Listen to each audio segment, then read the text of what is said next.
آپ کے سامنے مختصر پیرائے میں یہ میں کتاب لے کر آیا ہوں۔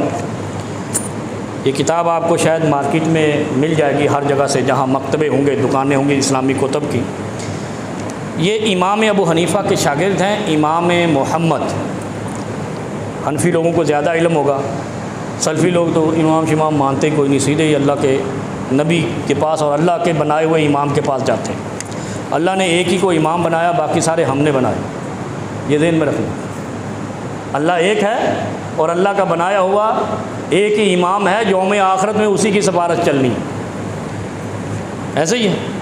چلو، امام محمد کی کتابیں یا اس کی علمی شخصیت کسی تعارف کی محتاج نہیں۔ فقہ حنفی کے سب سے بڑے معتبر امام ہیں امام ابو حنیفہ رحمہ اللہ کے بعد۔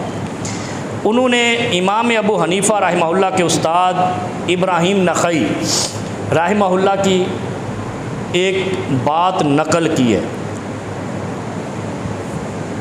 اور اس کتاب میں، اور کتاب کا نام ہے کتاب الآثار،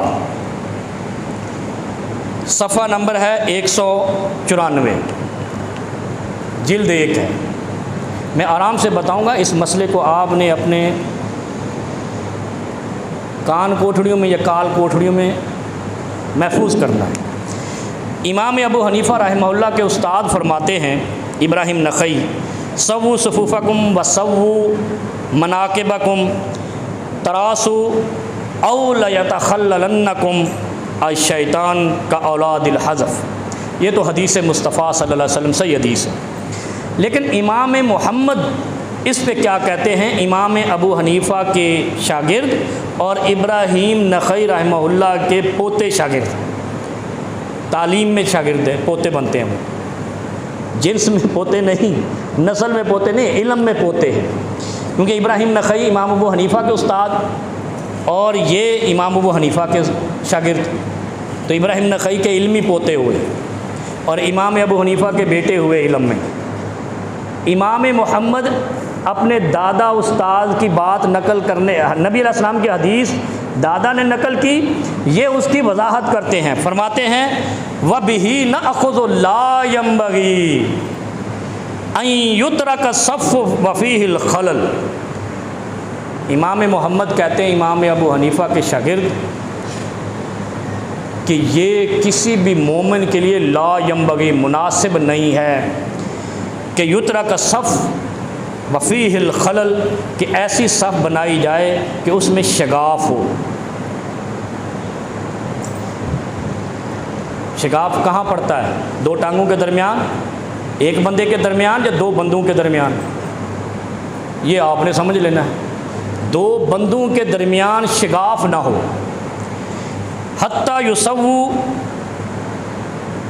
جب تک شگاف ہوگا نماز نہ ہوگی، امام محمد کہہ رہے ہیں، اور یہ سارے حنفی مل کے کھڑے نہیں ہوتے۔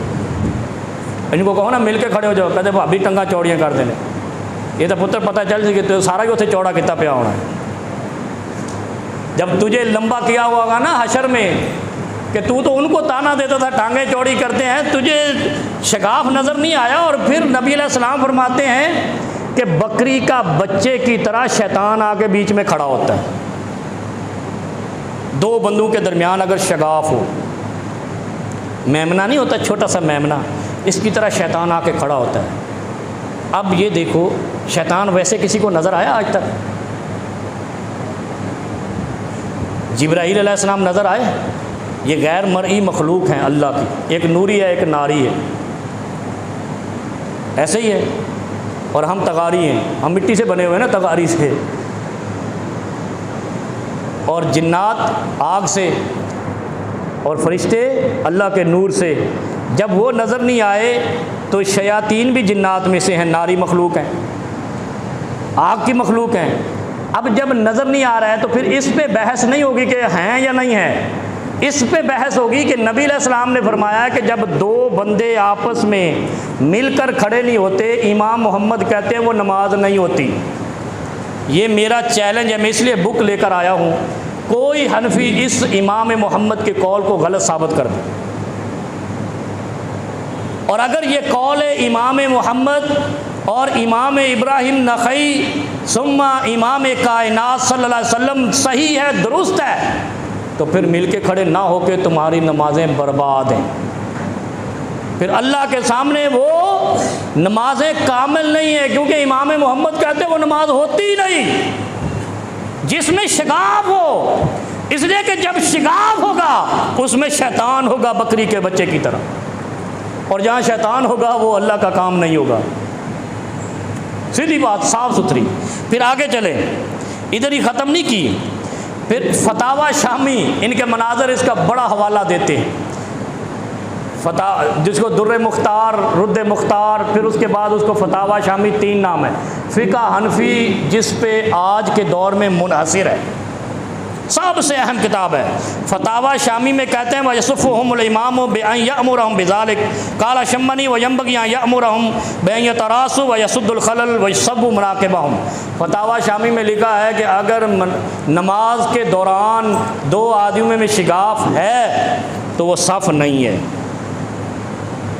تیسری بات سن لیں، بدائع و ثناء فی ترتیب شرائع، امام کاسانی فقہ حنفی کے امام ہیں، وہ لکھتے ہیں وَإِذَا قَامُوا فِي الصُّفُوفِ تَرَاصُوا بَيْنَ مَنَاكِبِهِمْ لِقَوْلِهِ تَرَاصُوا وَأَلْصِقُوا، الصقو کہتے ہیں الفی لگا کے چپٹانے کو، کبھی الفی لگائی ہے؟ الفی لگا کے جس طرح چپکایا جاتا ہے نا، عربی میں الصقو کہتے ہیں مضبوطی سے چپکا دو، اس کو چمٹا دو۔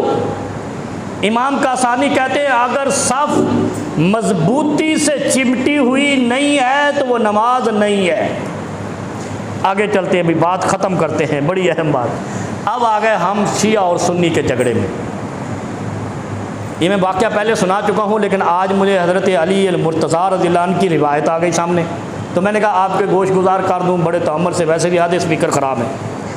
امام طبرانی رحمہ اللہ حضرت علی رضی اللہ عنہ کی حدیث لائے ہیں، ان کو میں ہو بہو پڑھ دیتا ہوں۔ آپ نے فرمایا کہ سیدھے ہو جاؤ، تمہارے دل سیدھے ہو جائیں گے، اور ایک دوسرے کو چھونا، یہ کندھے سے، مناقبکم، باہم مل کر کھڑے ہو جاؤ، تم ایک دوسرے پر رحم کرنے والے بن جاؤ گے۔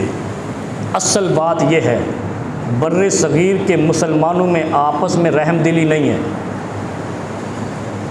نہ شیعہ کی سنی کے ساتھ، نہ سنی کی شیعہ کے ساتھ۔ اگر ہے تو آپ کھڑے ہو کے بتا دیں کہ بڑے آپس میں محبت کرنے والے ہیں یہ، جتنے یہ آپس میں نفرت کرتے ہیں، دونوں کلمہ ایک پڑھتے ہیں۔ اس نفرت کی بنیادی وجہ سیدنا علی المرتضیٰ نے بتا دی ہے۔ کیا بتائی ہے؟ کہ آپس میں ایک دوسرے کو جو لوگ چھو کر نماز میں کھڑے نہیں ہوتے، ان کے دل رحم سے خالی ہو جاتے ہیں، اور وہ آپس میں فتنہ و فساد کا سبب بن جاتے ہیں۔ آپ دیکھ لو، یہ ہندوستان پاکستان کی سرزمین پہ جتنا مولویوں نے مسلمانوں کو لڑایا ہے، اتنا دنیا کی کسی دھرتی پہ نہیں لڑایا۔ یا غلط کہہ رہا ہوں؟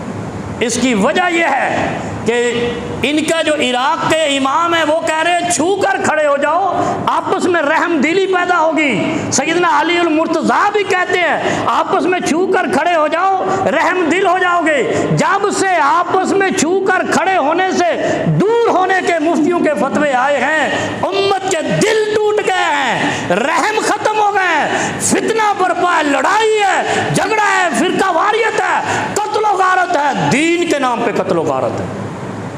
اور یہ بد دعا ہے حضرت علی المرتضیٰ رضی اللہ عنہ کی، کیونکہ یہ روایت ان کی ہے، یہ بد دعا لگے گی، اس لیے لگے گی کہ انہوں نے کہا چھو کر کھڑے ہو جاؤ، محبتیں بڑھیں گی، اور اگر چھو کر کھڑے نہیں ہوئے تو نفرتیں بڑھیں گی، ظلم و بربریت ہوگی، رحم ختم ہو جائے گا، اور پھر وہاں کیا ہوگا؟ ثم لتسألن یومئذ عن النعیم، اللہ قرآن میں کہتا ہے پھر پوچھا جائے گا، کل حشر میں سوال ہوگا کہ تم نے نمازیں کیسے پڑھی تھی، وَأْمُرْ أَهْلَكَ بِالصَّلَاةِ وَاسْتَبِرْ عَلَيْهَا لَا نَسْأَلُكَ رِزْقًا وَنَحْنُ نَرْزُقُكَ۔ یہ سب سے بڑا مسئلہ، یہ جو کندھے سے کندھا ملا کے کھڑا نہیں ہوتے، یہ آپس میں سنگ دل رہتے ہیں، پتھر دل رہتے ہیں، اور جو سنگ دل لوگ ہیں ان کی دعائیں اور مناجات بھی اللہ قبول نہیں کرتا۔ اس لیے تو فرمایا کہ استغفر اللہ واتوب الیہ سے دل نرم ہوتے ہیں، گناہ کی طرف مائل ہی نہیں ہوتے۔